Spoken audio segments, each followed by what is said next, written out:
La semaine dernière, on a parlé ensemble de la révélation, le fait que la Bible est une révélation de Dieu, qui va bien au-delà de ce que les êtres humains peuvent connaître de Dieu intuitivement. Les gens regardent un coucher de soleil et disent probablement qu'il y a un créateur. Tu sais.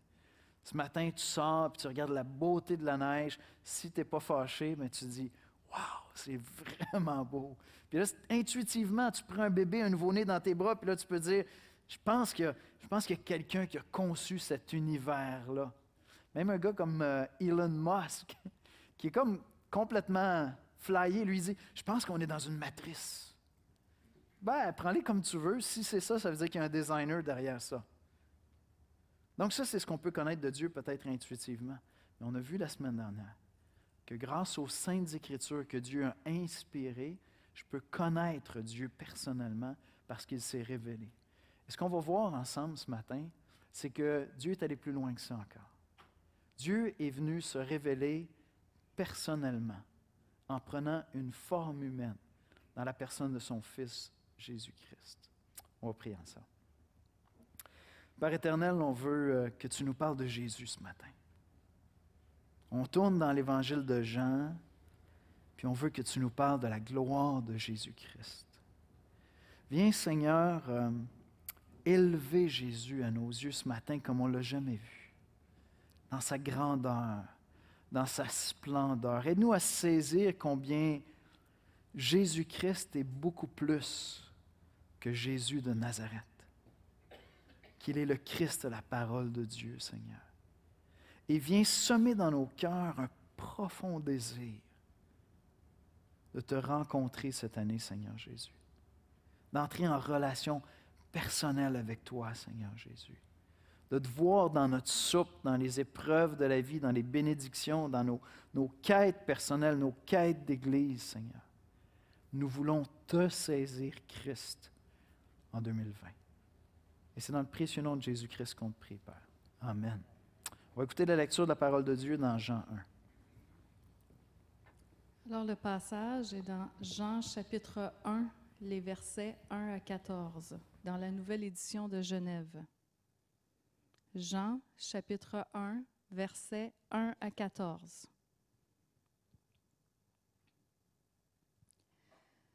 Au commencement était la parole, et la parole était avec Dieu, et la parole était Dieu. Elle était au commencement avec Dieu. Toutes choses ont été faites par elle, et rien de ce qui a été fait n'a été fait sans elle. En elle était la vie, et la vie était la lumière des hommes. La lumière luit dans les ténèbres, et les ténèbres ne l'ont point reçue. Il y eut un homme envoyé de Dieu. Son nom était Jean. Il vint pour servir de témoin, pour rendre témoignage à la lumière, afin que tous croient par lui. Il n'était pas la lumière, mais il parut pour rendre témoignage à la lumière. Cette lumière était la véritable lumière qui, en venant dans le monde, éclaire tout homme. Elle était dans le monde, et le monde a été fait par elle, et le monde ne l'a point connue. Elle est venue chez les siens, et les siens ne l'ont point reçue.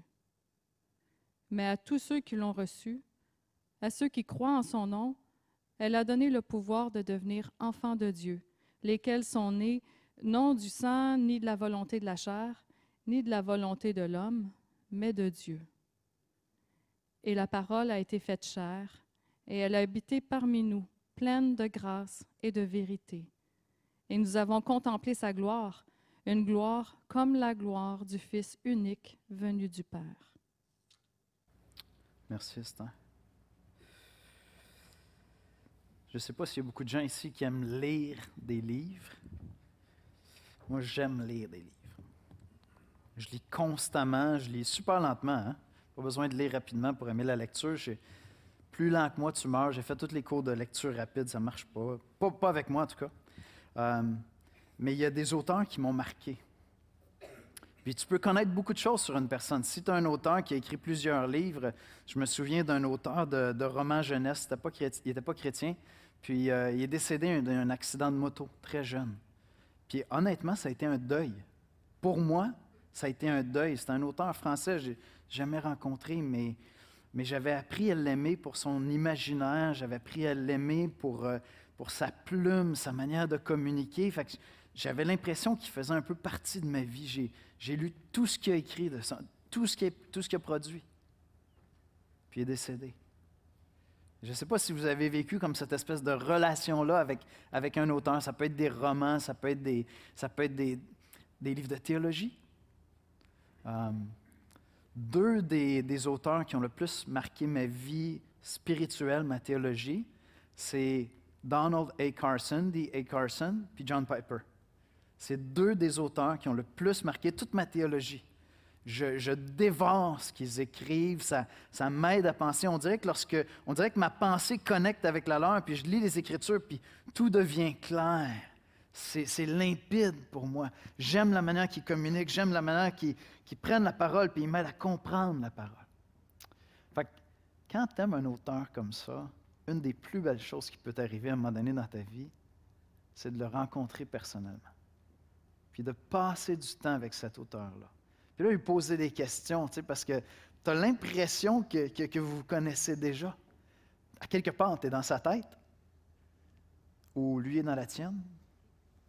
Puis moi, j'ai eu le privilège de faire ça avec ces deux hommes-là, avec D.A. Carson, puis avec John Piper. M. Carson, j'ai eu le privilège de manger à plusieurs reprises avec lui, discuter avec lui, comme adresser des sujets qu'il avait abordés, mais je voulais aller un petit peu plus loin. Avec John Piper, j'ai eu à quelques reprises l'occasion d'échanger avec lui. J'ai tellement hâte d'arriver au ciel. Au ciel, ce ne sera peut-être pas la première chose que je vais faire. Je pense que Jésus va éclipser beaucoup de désirs, beaucoup de rêves que j'ai pour le ciel. Mais j'ai hâte d'aller prendre un bon thé avec C.S. Lewis. Je me doute qu'il va falloir que je fasse la queue, mais je vais avoir l'éternité pour le faire. Il va y avoir pas mal de monde peut-être en avant de moi, ou peut-être qu'au ciel, ça sera même peu important, ces affaires-là, mais j'aimerais ça aller m'asseoir avec C.S. Lewis. Puis là, commencer à parler de ses romans, puis ses livres où il défend la foi, puis quelle image il y avait ici, puis jusqu'où tu allais. Ce matin, on aborde ensemble le sujet de Jésus-Christ, la parole de Dieu. Et ce qui est extraordinaire avec la manière que Dieu s'est fait connaître aux hommes, c'est que découvrir la personne de Jésus, vous allez me dire, ton illustration n'est pas parfaite parce qu'on le découvre dans un livre, vous avez raison, mais à partir du moment de la venue de Jésus, c'est comme si l'auteur du livre, tu avais pu aller t'asseoir avec lui. Parce qu'il est venu s'incarner, il est venu présent. Plein de choses qui étaient extraordinaires dans l'Ancien Testament, qui sont captivantes, d'autres qui sont intrigantes, nébuleuses, des fois choquantes. Là, tu découvres le ministère, la personne de Jésus, tu retournes lire ça à la lumière de ce que Jésus t'aide à comprendre sur Dieu, sur la personne de Dieu. Puis ça prend toute une autre couleur. Ça prend une toute autre saveur, ça devient clair, la charité, la justice. Quand tu es troublé dans des passages de l'Ancien Testament, tu retournes à la croix, tu vas voir Christ à la croix, puis là tu dis, OK, je comprends ton amour, ta justice, tout se résout à la croix. Donc, découvrir la personne de Christ, c'est un peu comme aller manger avec un de tes auteurs préférés. Tu l'as lu pendant longtemps, tu as l'impression de le connaître, mais là, tu as l'occasion d'aller prendre un repas avec puis passer quelques heures à discuter. Parce que Dieu s'est révélé à travers la personne de Jésus. On lit dans la première lettre aux Hébreux, dans Hébreux 1, les versets 1 et 2. Voici ce qui est écrit. « Après avoir autrefois, à plusieurs reprises et de plusieurs manières, parlé à nos pères par les prophètes. » C'est résumé dans l'Ancien Testament. « Dieu, dans ces derniers temps, nous a parlé par le Fils. Il l'a établi héritier de toutes choses. Par lui, il a aussi créé l'univers. » Donc, qu'est-ce que l'auteur dit? Il dit, après avoir parlé dans l'Ancien Testament par les prophètes, maintenant il a parlé par le Fils lui-même. Ce matin, on va voir ensemble que Dieu nous a parlé par son Fils Jésus-Christ et que Jésus-Christ est la parole parfaite de Dieu. C'est un peu énigmatique. Jean 1, c'est... Qu'est-ce qu'il veut dire Jésus est la parole? Jésus, c'est-tu la Bible? Comme Jésus, c'est un livre, en fin de compte, de quoi il parle? Au commencement était la parole, et la parole était avec Dieu, et la parole était Dieu. Elle était au commencement avec Dieu. Toutes choses ont été faites par elle, et rien de ce qui a été fait n'a été fait sans elle. En elle était la vie, et la vie était la lumière des hommes. La première chose qu'il faut remarquer dans le passage, c'est qu'il y a une référence implicite, mais en même temps tellement évidente à Genèse 1:1. Le commencement de Jean 1:1 fait référence au commencement de Genèse 1:1. Genèse 1:1, au commencement, Dieu créa les cieux et la terre. Jean 1:1, au commencement était la parole, et la parole était avec Dieu, et la parole était Dieu. Maintenant, je vous lis les versets 1 à 3 dans Genèse 1. Au commencement, Dieu créa les cieux et la terre était informe et vide, et il y avait des ténèbres à la surface de l'abîme, et l'Esprit de Dieu se mouvait au-dessus des eaux. Dieu dit que la lumière soit, et la lumière fut. On pourrait faire une série juste sur la parole de Dieu dans l'Ancien Testament. La parole de Dieu dans tout l'Ancien Testament est spéciale parce que à travers sa parole, Dieu se fait connaître. Mais avec sa parole, Dieu commande même les éléments. Dieu crée en parlant. C'est Dieu après tout. Il conçoit la chose, il désire la chose, il la déclare, puis la chose est là. C'est fascinant, dans l'Évangile de Jean, Jésus va faire la même chose. Il désire quelque chose, il le conçoit, il le commande, puis la chose se produit. C'est vraiment intéressant. Dans l'Ancien Testament, la parole de Dieu, c'est lorsque Dieu parle, c'est toute la présence et la puissance de Dieu qui se manifeste. Parce qu'il est Dieu. Puis là, on arrive dans Jean 1:1, au commencement était la parole était avec Dieu et la parole était Dieu. C'est vrai que la parole de Dieu était avec Dieu, Dieu crée en parlant. Donc sa parole était là avec lui. Et déjà, on apprend que la parole de Dieu est éternelle. On n'a pas encore compris dans Jean 1, c'est quoi la parole était avec lui, puis la parole était lui. Moi, ma parole est toujours avec moi, puis ma parole, c'est moi. C'est ça qu'il est en train de dire? Non, on va découvrir que cette parole-là, c'est une personne qui est avec Dieu. C'est comme quelqu'un d'autre, mais lui-même aussi. Puis là, ça serait rentrer dans une des doctrines un des enseignements chrétiens les plus mystérieux, la Sainte Trinité. On va rester avec la Sainte Bible pour ce matin, c'est correct? Mais on a vraiment une fenêtre qui s'ouvre sur la Sainte Trinité, le Père, le Fils, le Saint-Esprit. Et la parole de Dieu était là au commencement. Donc, ça veut dire qu'elle était là avant. Elle était éternelle. C'est ça qui est implicite dans le texte. La parole est éternelle. Elle est là depuis toujours. Bientôt, on va voir c'est qui la parole, mais rappelez-vous de ça. La parole est éternelle. Elle a toujours été. Toujours présente, elle était là avec Dieu au commencement. Avant que quoi que ce soit existe, Dieu va créer à travers sa parole.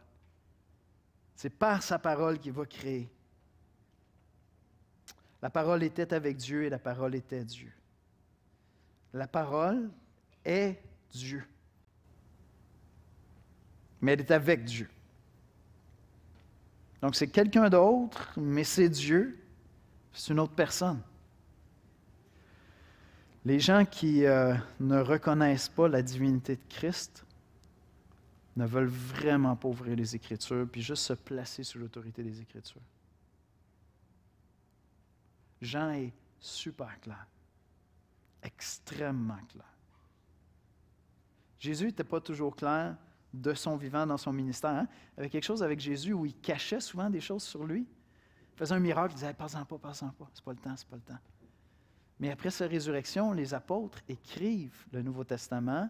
Jean écrit l'Évangile de Jean, puis la divinité de Christ est super claire.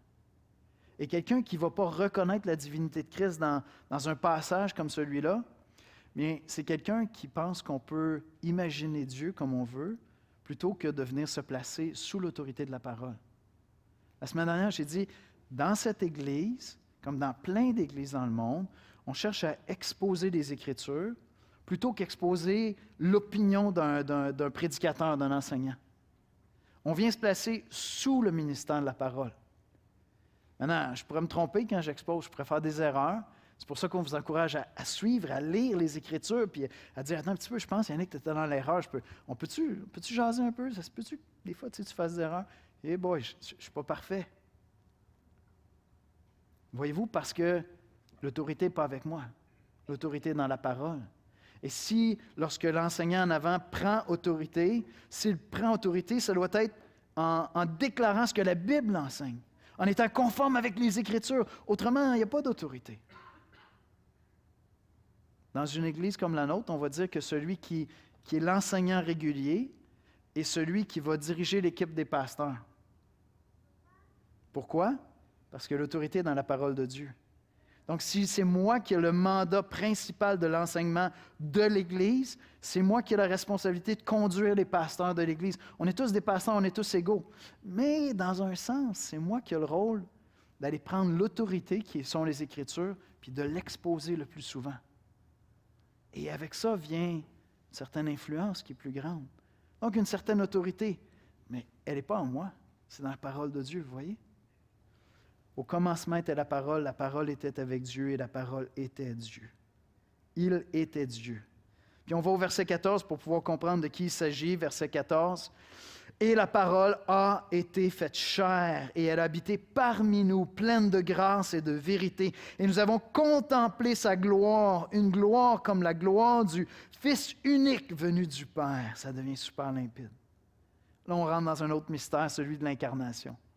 La parole qui était avant la création, qui existait avant que la terre n'existe, était avec Dieu, elle était Dieu, puis elle s'est faite chair.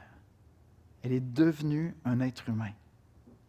Si la Trinité, c'est comme un des plus grands mystères de la foi chrétienne, je vous dirais que l'incarnation, c'est peut-être le deuxième. Dieu s'est fait homme, puis a marché parmi nous. C'est miraculeux. Je veux dire, si c'est vrai, c'est juste parce que Dieu veut le faire. C'est pas possible. Vous ne pouvez pas imaginer comme quelque chose de plus fantastique. Ceux qui aiment la science-fiction, moi j'aime la science-fiction, j'aime les romans fantastiques. J'ai parlé de C.S. Lewis, j'aime ces choses-là. Je suis là, puis mon imaginaire décolle. Puis là, j'imagine que je pourrais faire plein de choses. Mais Dieu qui devient un homme. Tu ne peux pas aller plus loin que ça. Alors, peut-être un homme qui deviendrait Dieu. Bon, ça, c'est le plus grand des péchés, hein? On veut être Dieu à la place de Dieu. Puis il y a quelque chose de fascinant dans ça. Pensez-y un instant. Si vous êtes familier avec Genèse 1, 2, 3, il nous est dit dans la Genèse que Dieu crée la terre, l'univers, les animaux, tout ça, puis à un moment, il marque une pause, puis il dit, OK, maintenant, là, je vais me dépasser, je vais créer un être qui va être à mon image. Comme tout ce que j'ai fait, c'est vraiment cool, c'est vraiment beau, c'est splendide, la nature est extraordinaire, mais là, je vais aller vers le chef-d'œuvre de ma création, je vais créer l'être humain. Ce n'est pas par orgueil qu'on dit ça, c'est les Écritures qui nous disent ça. Je veux dire, quand je lis le journal, puis je regarde ce qui se passe un peu partout au Moyen-Orient cette semaine, je n'ai pas l'impression de voir la gloire de Dieu, bien honnêtement. C'est pas beau ce que je vois, c'est même affreux, c'est abominable, plein de choses qui se passent dans le monde. Mais les Écritures me disent que l'être humain a été créé à l'image de Dieu, qu'on est différent du reste de toute la création. Maintenant, pensez à ça un instant. Dieu, qui est esprit, devient un être humain. Il vient nous rejoindre. Dieu, qui est esprit, au départ, nous crée à son image, puis après ça, il devient l'un des nôtres. Je ne veux pas blasphémer, là, mais c'est comme si Dieu devient à notre image. Est-ce que vous me suivez? Dieu qui est esprit, qui peut avoir de l'air tellement intangible, tellement abstrait à nos yeux, nous a créés à son image. Puis là, on est là, puis on cherche en nous-mêmes, puis tu dis, moi, je suis fait à son image parce que je trouve que je suis à l'image de toutes sortes d'affaires, mais peut-être pas Dieu. Mais là, tu regardes le reste de la création et tu te dis, ouais, OK, je pourrais comprendre notre sens du bien et du mal, les quêtes qu'on vit lorsqu'on fait le mal, puis on veut construire, puis le sens de l'esthétique, puis la conscience de soi. Puis il y a plein de choses où tu te dis, OK, non, on est hors norme. C'est comme, dans l'univers, on n'a rien rencontré de semblable. Sur la terre, on n'a rien rencontré de semblable. Mais là, ce qui se passe avec l'incarnation, c'est que ce Dieu-là qui nous a créés à son image devient un être humain. C'est comme si Dieu devenait à notre image. Comme je vous dis, je ne veux pas blasphémer, mais il devient un des nôtres. Il devient comme toi et moi.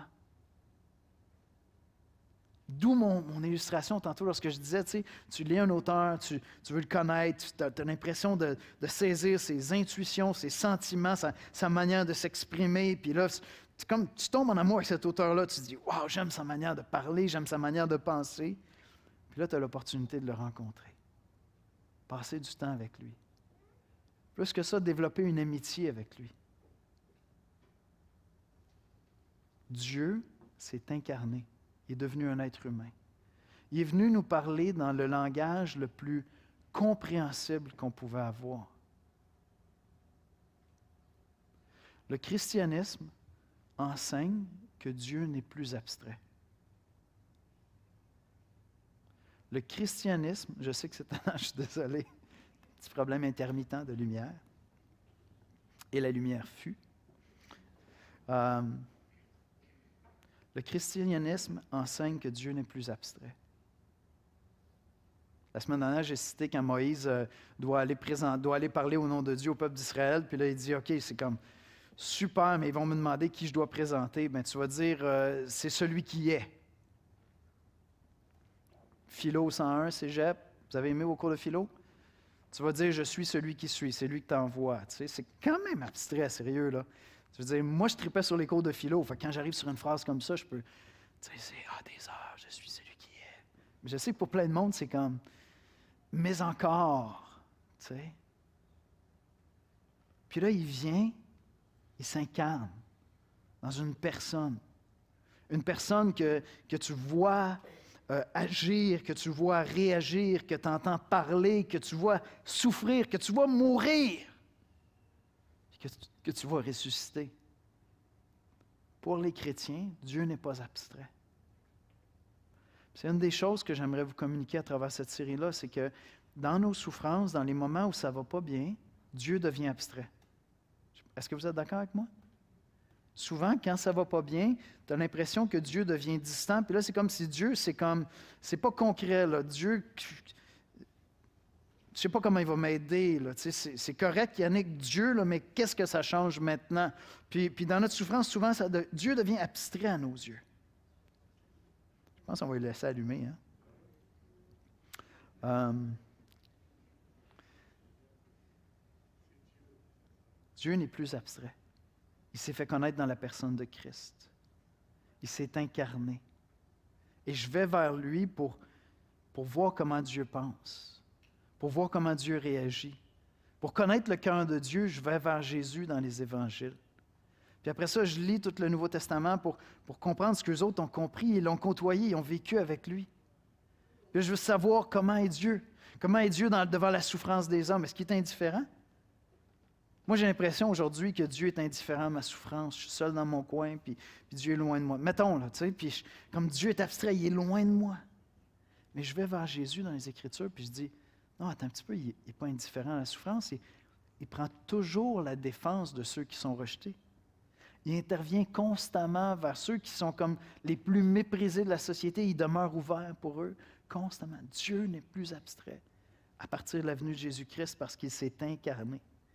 Il est devenu un homme. Puis Jean nous dit que Jésus est la lumière des hommes. Dans Jean 1 au verset 4, « En elle était la vie, et la vie était la lumière des hommes. Cette lumière était la véritable lumière qui, en venant dans le monde, éclaire tout homme. » La série La Sainte Bible veut qu'on réalise que Dieu parle aux hommes. Dieu veut te parler. Dieu veut nous parler. Mais quand Jésus est venu, c'est Dieu qui est devenu hyper explicite. C'est Dieu qui a parlé aux hommes pour nous montrer la lumière, pour nous montrer le chemin vers Dieu. Il est allé rencontrer des pharisiens de son temps, des gens qui étudiaient l'Ancien Testament, puis qui avaient comme pas compris grand-chose en fin de compte, puis qui tordaient tout ça, puis lui arrive, puis il dit « Non, vous n'avez pas compris, regardez, on va aller voir le texte ensemble. » C'était pas ça l'idée. J'ai une petite idée là-dessus, puisque je suis Dieu le Fils, je suis la parole de Dieu. Laissez-moi vous aider à comprendre, c'était quoi vraiment notre intention quand on a inspiré ce passage-là. Jésus est la lumière qui vient nous guider. Les Juifs avaient reçu, pour la majorité, de Dieu dans l'Ancien Testament comme un programme de perfectionnement. On va te donner des lois, tu vas te perfectionner, puis avec ça, on va espérer que ça va bien se passer quand tu vas te présenter devant Dieu. Pourtant, la grâce, le pardon, c'est présent partout dans l'Ancien Testament. Mais par défaut, le cœur humain, on prend ça, puis OK, c'est un programme de perfectionnement. L'année commence, je vais commencer à aller dans une église évangélique, ça a l'air qu'ils ont des belles valeurs, je vais intégrer ces valeurs-là. Programme de perfectionnement, je vais devenir quelqu'un de bien. Puis là, Jésus vient, puis il dit, vous n'avez rien compris. La perfection, vous n'y arriverez jamais, vous êtes pourris à ce jeu-là, vous n'êtes pas bon, vous n'arriverez pas à faire ça, lâchez prise, puis recevez la grâce. Acceptez que je vous pardonne vos péchés. Donc Jésus vient pour éclairer les hommes. Ils avaient déjà la parole, étaient là, ils avaient tout l'Ancien Testament. Et ça prend Jésus qui vient pour nous aider à comprendre c'est quoi l'amour de Dieu, c'est quoi la sainteté de Dieu, c'est quoi la justice de Dieu, c'est quoi la grâce. Ça me prend Jésus qui vient pour comprendre ça. Si tu es en train de chercher la foi chrétienne, c'est pour ça qu'on dit commence par le Nouveau Testament, commence par les Évangiles. Tu vas lire l'Ancien Testament, puis tu vas dire, ça se peut qu'après quelques chapitres ou quelques livres, tu sais, si tu passes à travers Genèse, Exode, quand tu vas arriver dans Lévitique, en principe, tu devrais fermer le livre. Si tu réussis à traverser tout ça, puis là, tu t'en vas avec les juges. Ouf! Ouf! Il y a des choses qui vont te choquer, là. Tu vas vouloir fermer ça. Commence avec Jésus. Il va t'éclairer. Commence avec le Nouveau Testament, les Évangiles. Va lire l'Évangile de Marc, l'Évangile de Jean. Une fois que tu as relu le Nouveau Testament, tu liras l'Ancien Testament. Parce que Jésus vient et il nous éclaire. Il nous aide à connaître Dieu comme Dieu ne s'est jamais fait connaître avant. Jésus, c'est la plus belle lettre de Dieu.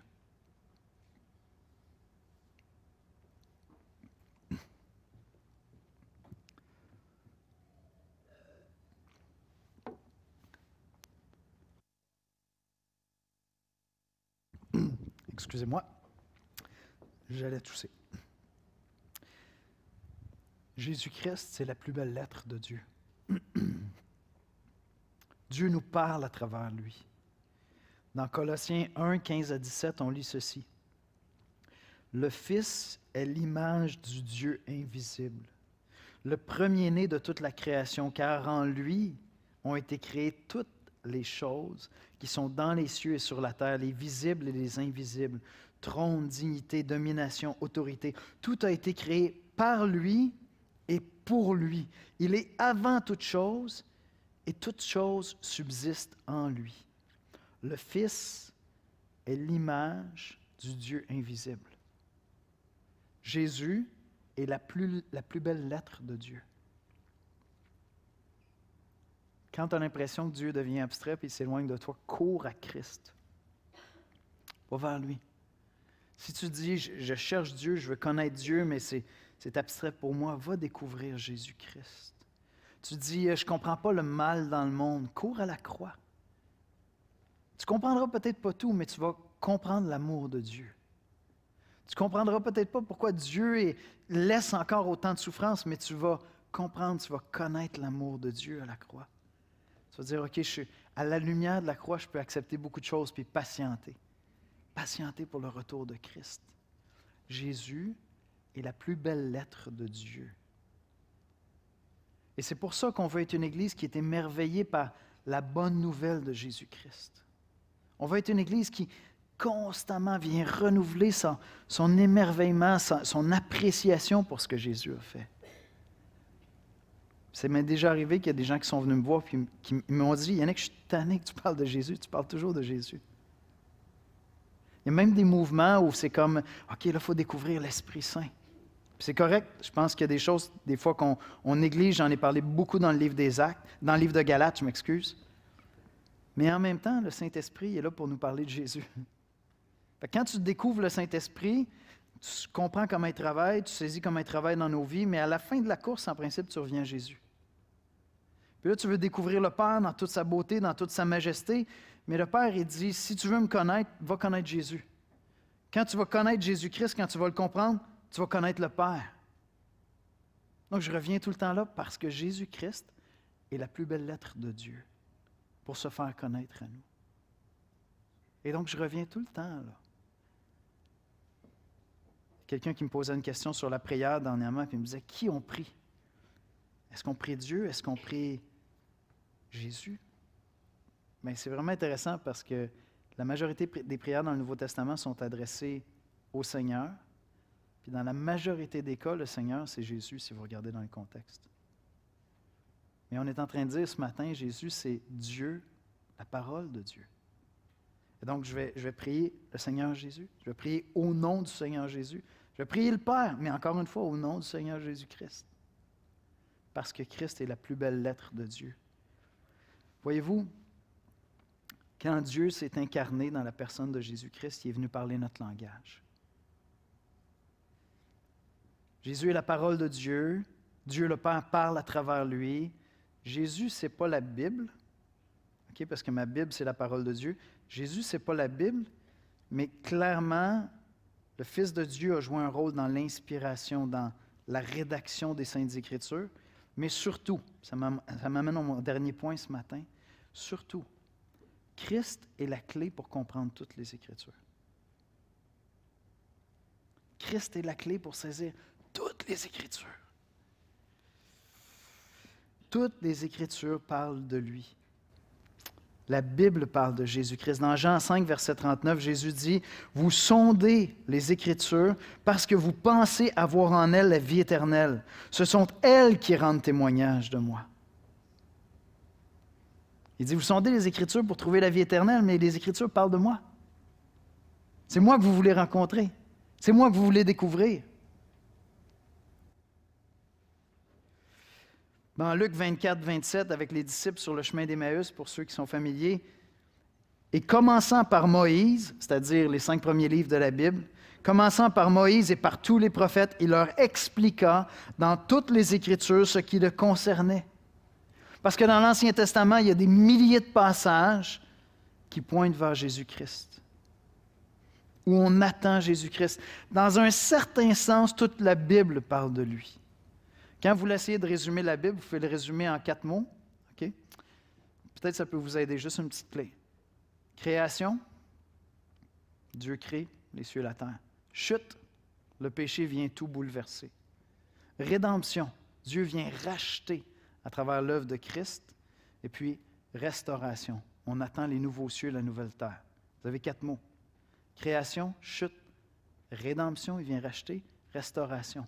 Puis quand vous pensez à ces 4 mots-là, vous vous promenez à travers toutes les Écritures, puis vous comprenez que tant que Jésus n'était pas venu, tout pointait vers lui, on attendait sa venue. Une fois qu'il est venu, on se réjouit de ce qu'il a fait, puis on attend juste la restauration finale.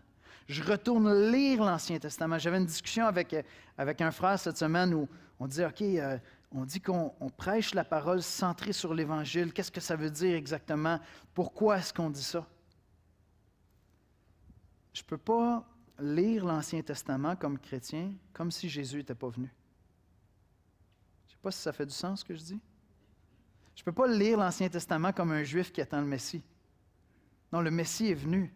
Il y a plein d'affaires dans l'Ancien Testament qui n'étaient pas faciles à saisir, qui n'étaient pas faciles à comprendre, qui pointaient vers la venue de Jésus-Christ. Puis une fois qu'il est venu, je me retourne lire l'Ancien Testament à la lumière de ce que Christ a fait, à la lumière de son œuvre à lui. Et c'est ça, être centré sur l'Évangile. Je vais lire toute la Bible en comprenant que la personne et l'œuvre de Jésus-Christ m'aident à comprendre toutes les Écritures au complet.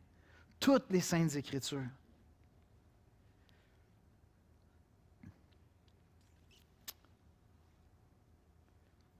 Je reviens avec mon illustration du début. Vous aimez un auteur, vous aimez apprendre à le connaître, puis un jour, vous avez l'occasion de le rencontrer. Puis là, vous découvrez vraiment qu'est-ce qu'il voulait dire ici, qu'est-ce qu'il voulait faire. La première chose que tu veux faire si tu veux comprendre la Bible, c'est que tu veux connaître Jésus-Christ. Tu veux aller vers lui. Il y en a des plus vieux chrétiens qui se rappellent, dans le temps, on avait une expression en anglais, c'était « What would Jesus do » Vous vous rappelez de ça? WWJD, on avait des collants, des bracelets, WWJD. « What would Jesus do » C'est pas tout à fait juste, mais c'est pas tout à fait faux. Jésus vient puis il aide les Juifs à comprendre la loi de l'Ancien Testament qu'ils n'avaient pas bien compris. Donc, quand tu lis l'Ancien Testament, quand tu lis le Nouveau Testament, quand tu es dans une épreuve de la vie, à quelque part, la question qui revient, c'est qu'est-ce que Jésus pense de cette situation-là? Qu'est-ce que Jésus ferait dans ces circonstances-là? Qu'est-ce que Jésus aurait à me dire sur ce texte-là qui me scandalise? Je suis en train de lire des passages, puis là, je suis comme, mais c'est bien violent, cette affaire-là, ça n'a aucun bon sens, c'est exigeant, c'est décourageant. Je lis le texte, puis je me dis, OK, je ne vais pas au ciel, c'est fait, je suis damné. Ah, mais retourne à Jésus. Qu'est-ce que Jésus a à dire sur ce passage-là? Comprends son œuvre, sa personne, puis retourne vers le texte. Fait qu'à quelque part, Jésus m'aide à comprendre toutes les Écritures. Constamment. Et donc, je veux apprendre ça. Autrement, qu'est-ce que je vais faire? Je vais déformer le sens des Écritures. Fait que, j'espère que plusieurs d'entre vous, vous êtes embarqués avec nous dans le plan de lecture de la Bible. Une des plus grosses erreurs que vous pourriez faire, ce serait de lire toute la Bible avec nous cette année, sans vous poser la question, régulièrement. Qu'est-ce que la personne puis l'œuvre de Jésus vient me dire sur ce passage-là? Comment l'œuvre de Jésus-Christ vient éclairer ce passage-là? Si vous ne le faites pas, vous allez lire les Écritures comme un Juif l'aurait fait, puis ça se peut que vous terminiez avec un code de loi incroyable. Là, vous allez dire, mais c'est lourd, cette affaire-là, c'est insupportable, c'est dur, il y a des guerres sanglantes. Qu'est-ce qui se passe? Mais si vous gardez Christ avec vous tout au long pour comprendre qu'est-ce que Dieu est en train de faire, vous allez comprendre la justice, la sainteté, l'amour de Dieu. Vous allez avoir espoir à son retour, vous allez attendre qu'il revienne. Cette année, en 2020, on veut rencontrer Dieu. Puis on veut que Dieu nous parle. Et lorsque Dieu nous parle à travers les Saintes Écritures, mais il nous parle à travers l'œuvre que Christ a fait en notre faveur. Quels que soient les défis, peut-être que tu vis des défis au travail, peut-être que tu vis des défis dans ton couple, peut-être que tu vis des défis avec des amis dans ta santé. Tu as des projets, tu as des rêves, tu essaies de réformer ta vie pour mettre de l'ordre dans ta vie. Tu as décidé, hey, je veux suivre Dieu en 2020. Fait que je vais aller vers la parole. Je vais aller vers la parole pour que Dieu me parle. Mais Dieu m'a parlé de la manière la plus excellente à travers la personne et l'œuvre de Jésus-Christ. Puis c'est en connaissant Jésus-Christ que je vais aller lire les Écritures.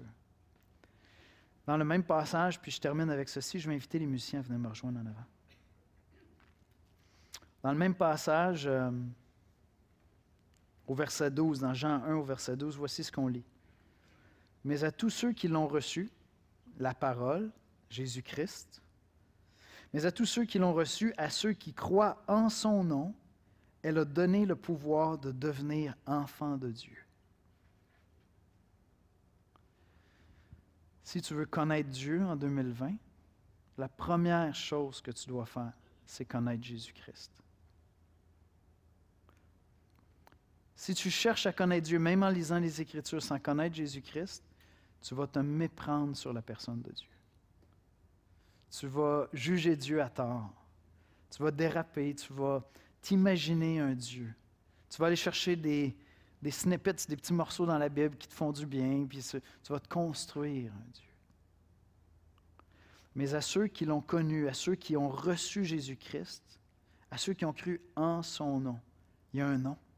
Il s'appelle Jésus de Nazareth ou Jésus-Christ. Ceux qui placent leur foi là vont devenir enfants de Dieu. La semaine prochaine, on va parler de l'œuvre de l'Esprit qui vient en nous lorsque je crois en Jésus. J'ai maintenant un super pédagogue qui vient faire sa demeure en moi puis qui va se servir de la parole de Dieu pour me parler. Mais ça, là, ça va se produire seulement si tu crois en Jésus-Christ. Donc, tu viens à l'Église ici et tu es en train de chercher, tu côtoies des chrétiens, tu cherches Dieu. Prends ton temps, continue à chercher. Tes parents sont chrétiens, tu dis, ouais, peut-être, peut-être pas, je ne sais pas si c'est pour moi, tout ça. Continue à chercher, c'est correct, pose des questions, challenge les chrétiens. Viens nous voir quand tu te trouves, votre foi, ça n'a pas de bon sens, ça ne se tient pas, votre affaire. Viens nous mettre au défi. C'est super, on va prendre le temps d'ouvrir les Écritures avec toi, répondre à tes questions. Mais saisis bien une chose.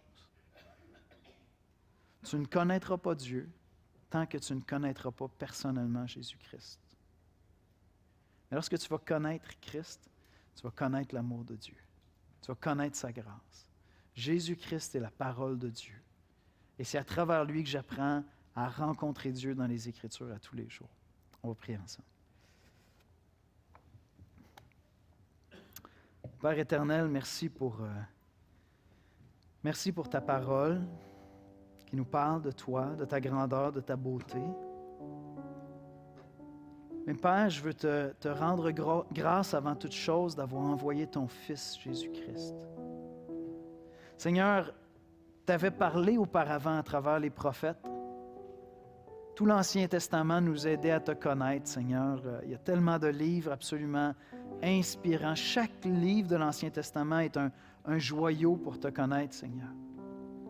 Mais jamais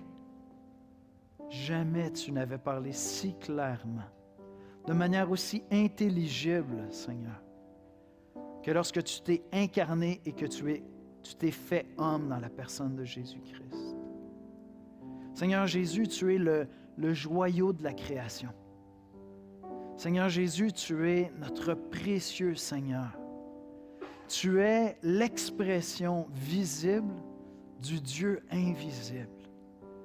Lorsque je te côtoie, Seigneur, lorsque je te prie, lorsque je lis, Seigneur, les Écritures en essayant de comprendre qui tu es, ta pensée, Seigneur, ce qui m'est inspiré, c'est la sainteté et la grâce. Ce qui m'est inspiré, Seigneur, c'est le désir d'être comme toi, puis la paix de savoir que j'y suis vraiment pas encore. Sans me décourager, Seigneur, je peux continuer à lire les Écritures parce qu'en toi, toutes les promesses de Dieu sont accomplies. Je reviens vers toi, Seigneur, puis mon cœur est chargé de foi. Seigneur, j'aimerais te demander de venir te révéler à nous comme Église. Toi, Jésus-Christ, viens te révéler à nous. Puis viens nous faire connaître le Père, Seigneur. Viens nous faire connaître notre Dieu créateur. Viens nous faire connaître l'œuvre de l'Esprit Saint en nous comme on ne l'a jamais connu en 2020, Seigneur. Conduis-nous quotidiennement, puis semaine après semaine, dans ta sainte parole, Seigneur, afin que nous puissions te connaître, ô notre Dieu. C'est dans le précieux et glorieux nom de Jésus-Christ que nous te prions. Amen. Amen.